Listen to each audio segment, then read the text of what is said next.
back to feasibility of revival of our trade relationship. What are the gestures for this? First of all, really growing turnover. Now we can constant that 2022 3 times. After that, 80% next year. We can extrapolate this tendency for nearest 5-7 years minimum. But being optimistic on the one hand, we understand that mostly now this cooperation is concentrated between state-level business or big companies with high turnover, etc., and there is still lack in SME cooperation. And mostly we understand that it's a potential for Indian businessmen. Because Russia is a main provider now for India and exporter number 2 for crude oil, coal, fertilizers, but we expect the same flow from India, but realize that mostly it would be concentrated in activity of SME business. Means companies which produce FMCG products, apparel, fabrics, etc. And now, what is the main problem now, where we try to put emphasis in our activity? Really, due to this period of lack of information, lack of cooperation, for new generation of Indians, maybe not enough information about possibilities in Russia, about channels for entering to Russian market. And I think main insights should be depicted in this sphere. Cooperation via such SME association, just visiting. We prepared really 100-slide presentation for 2 hours, how to enter Russian market. What is Russia? What is tax system? What is specialization of regions? What company can be navigators for starting activity, etc. I think now this is one of core point for our activity to revive this cooperation, to attract SME entities to Russian market and to show the algorithm how to start business, because it's a huge potential. We understand that Western companies left Russian market and a lot of Indian companies can enter and provide their really high-level class products. Thank you. Thank you. Mr. Jyoti, the question to you would be, from your perspective, what are the key opportunities for European SMEs in accessing new markets like ours and vice versa, particularly in the UAE and other regions? Thank you. So I'll repeat back on three key, the 3 T's of how we look at it. It's been directed by Prime Minister Modi. It's something that resonates very closely within the UAE part. And the 3 T's are trade, technology, and tourism. Let me elaborate on that. Yes, please. I think SME trade, UAE understands trade's been a trading hub for a very long time. It has consistently used the ability to be center of the world, especially both the East and the West, strategically placed to build a value. And today, where technology was earlier being developed more in the West, but today is a time where it starts to be consumed in the East. And India plays a very important part, Asia plays a very important part, but it's not easy to operate in Asia. Consumptions has diasporas, consumptions has policy. If you see, Southeast Asia has been a favorable market for doing business for many years, But India is a mix of many Southeast Asias. That's right. And not only does that lead to diasporic change, culture change, but the way of doing business as well. What makes life easier is that it is the largest common chunk of one political stable environment which has capital, which has opportunity, and which also has credibility across the world, which is increasing very high. UAE plays that orientation relatively closely well, and I think that builds the strong validity for these three T's. So companies which are looking to increase trade, and specifically companies which are all over the world. Europe has had very strong innovation pieces which are today looking at non-Europe markets to be consumed or newer markets to be done with. UAE plays a fulcrum to be used in larger economies like India and Southeast Asia. So trade has become a large part of the flow, and I'm specifically not trying to speak about a category, but it actually cuts across all categories. And more so in the SME or MSME space, where the approach to be artisanal but still be global has become a part of building value. All of that moved on into technology, so things which technology today the world is using, India is consuming, Asia is consuming, so how can we build value? UAE plays an interesting approach because the costing of that is more European than Asian, and I think end of the day that creates value to everybody. On the other hand, tourism, where when you do business, you have families that come, you cut across your own country and various things, increases the visibility of how that can be valued. And of course, UAE has played a very pivotal role in global tourism industry. And I think Southeast Asia also has a lot to benefit from that, learn from that, and build value around that. So I think these three T's continue to be our driving force: trade, technology, and tourism. So all of that come across that flow. I just would like to explore a bit more with you. While technology is a big Excuse thing. me, can you just be a bit quiet? Thank you. While technology is a big thing and it's the happening thing, how far and you did use the word artisans, how far is, because you see anybody who can fund, just from your speech I could understand that you are very open to funding. How far are you willing to support innovations, all right, but support non-technology SMEs, which are in abundance, at least in South Asia, as you said, and in many other countries too. Because as financiers, you only don't give the fund and leave it at that. How are you going to be able to connect these SMEs? So we are not financiers at all, frankly. Okay. Let me make that very clear. We are, as a part of the family office, our agenda is to operate, to work with organizations, people more importantly, to make them succeed.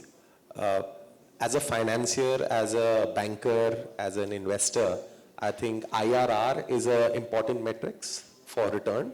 We don't have that metric. So for us, the metric is CFI, which is cross-functional index.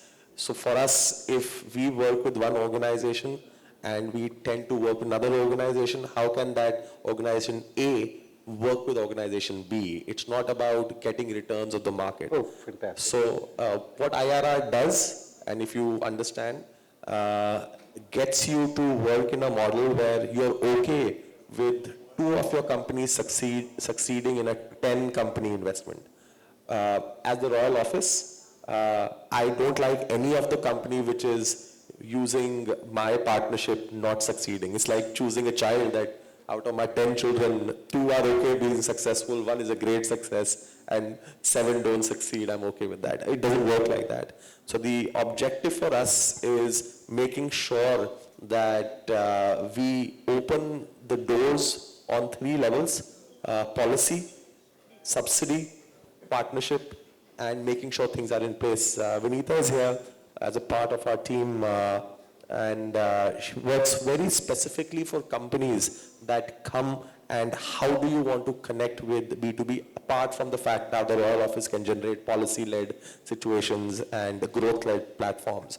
I think it becomes very important for any organizations to understand that if you are ready to scale up, that is phase 1, or want to take the leap to grow into that market, then finding the right partner, hopefully working with people who can drive policy for you, people who can be real support of industry ambassadors for you, becomes the key area of the way we look at investment.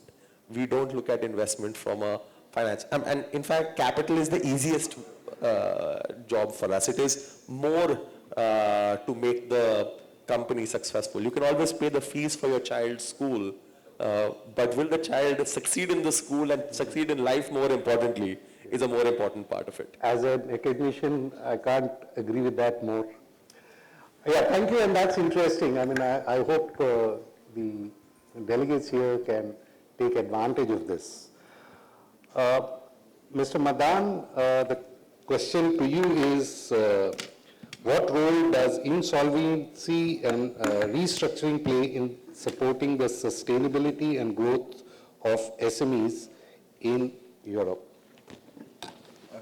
Yes, thank you. And let me spend a few minutes on something which is known as the underbelly of businesses, and in the context of SME and MSMEs.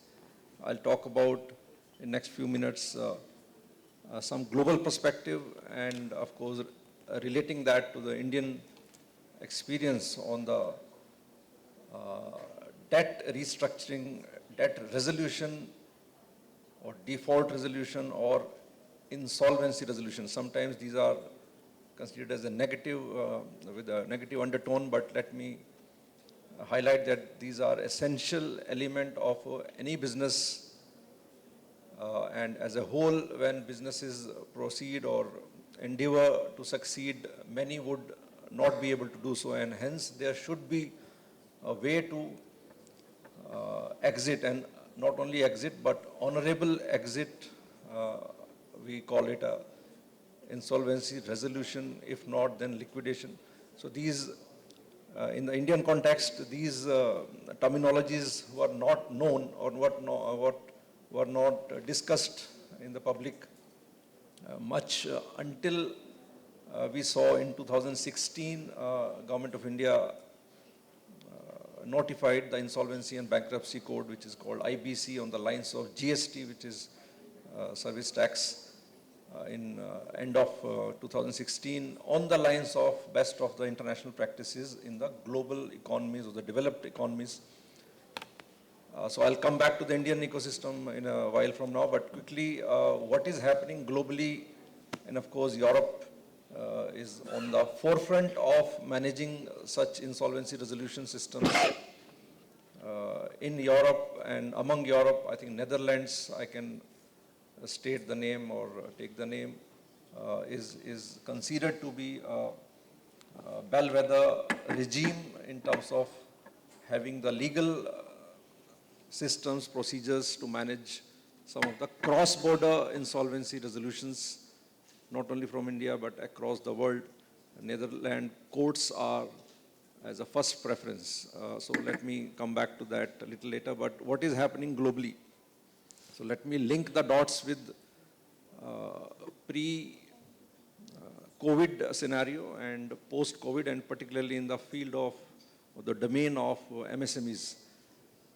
So before COVID, so there were, of course, insolvencies laws across the board, across the world, globally, but not much focus was there on the MSME segment. And when COVID happened, suddenly the huge focus came back on the MSME. Reason we all understand, no data is available, but quickly the headline data, around 95% of the global businesses are in the form of MSME, which is a huge number. 60% plus is the employment generation through MSME globally. And coming back to Indian shows, about 27% of the GDP is from MSMEs.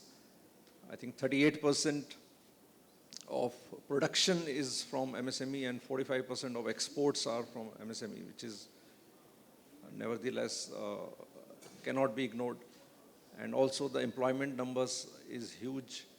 Today newspaper reported, today morning Government of India, some advertisement I was checking, 200 million only in India, the employment generation. But some of the other data I had somewhat lower number, but this is as of today morning.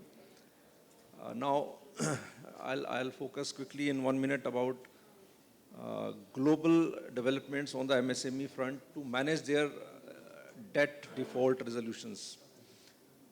So two entities globally are known to be a trend setter or the standard setter. One is UNCITRAL, United Nations Conference on Trade, International Trade Laws, UNCITRAL, and the World Bank together. So both of these organizations take the action or initiative to set the standards on these lines. And 2021, post-COVID, taking special reference to the MSMEs, they created ICRs, so, which is a short form of insolvency and creditors' right. So ICR, principles of MSME, ICR principles, or MSME, ICR principle in short. So let me quickly highlight in 1 minute what is these intended to. So they are advocating transparencies, accountability and predictability, and also acknowledging certain key issues which MSME face. For example, MSMEs, when they come to the default scenarios, business is not doing well, even COVID or post-COVID. So what are the key problems that they face? One is that they are personalized entities managed by people not much of a professional approach, but yes, it is a family-driven, for example. And when business goes down, the person or the family also goes down. That is one of the issues.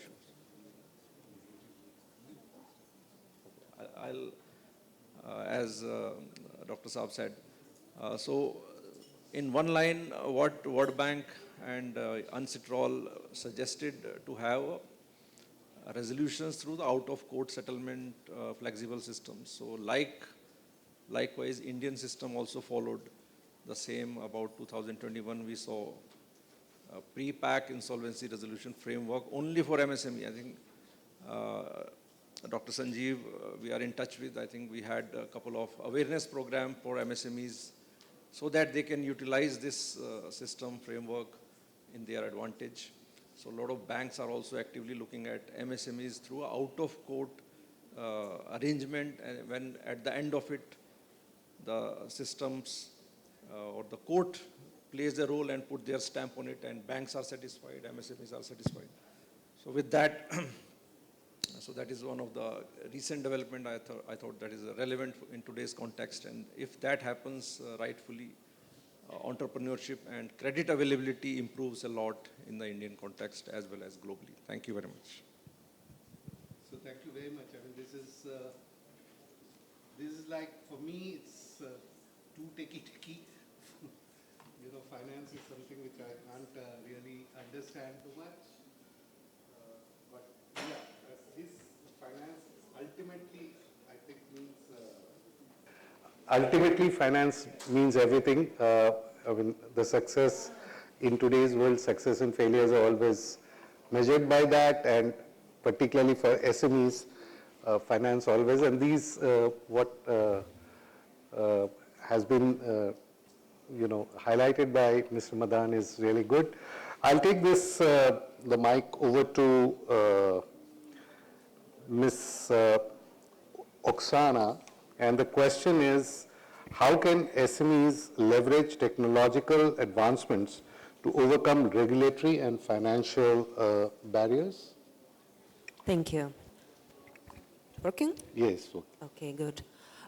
Indeed, technology is very important in terms of micro and small enterprises and in terms of development of the economy in general. We all know that information technology add more than 7% to Indian GDP, and to a large scale it deals with medium and small enterprises.